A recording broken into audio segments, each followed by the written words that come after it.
So this is a very brief overview of pricing strategy, which is an area of business that a lot of people struggle with.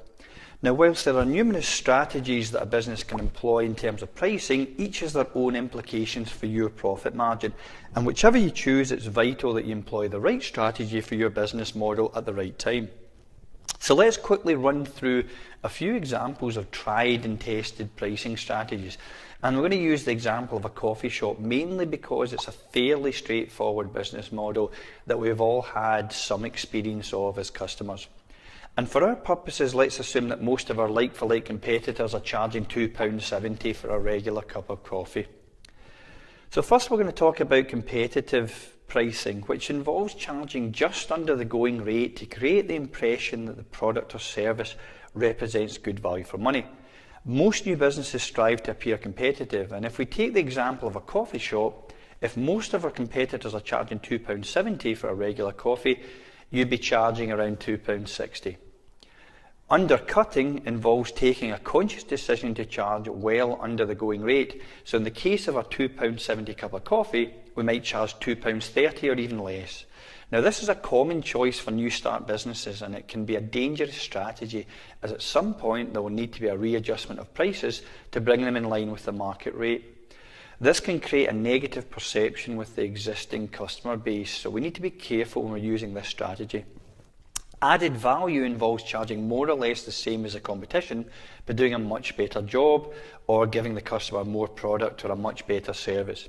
So for a coffee shop, that might mean charging the customer the same price as everywhere else for a regular coffee, but giving them a large coffee instead for the regular price.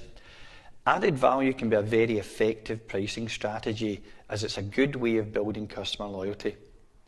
Demand-led pricing is where the customer dictates the price themselves, and this is common in cases where the customer is large and prestigious or could potentially buy a high volume of products from your business.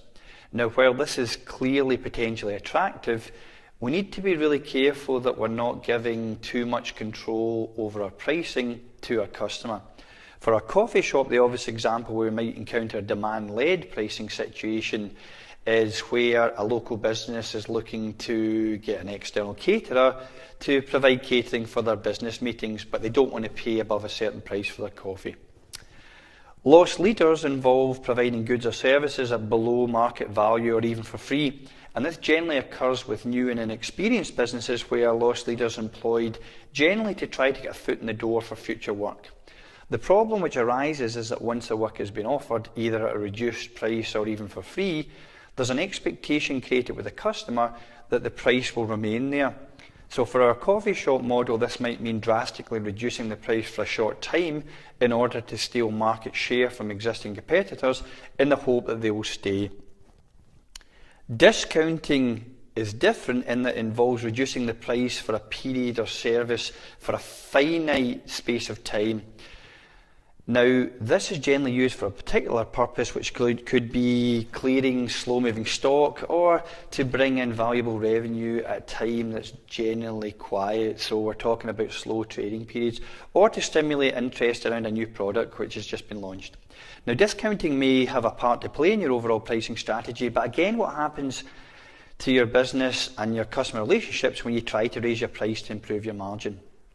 So these are some of the different ways in which you can use pricing within a business, but it's important to recognise that businesses generally adopt different pricing strategies for different products, or at different times of the year, or at different stages of the business's development.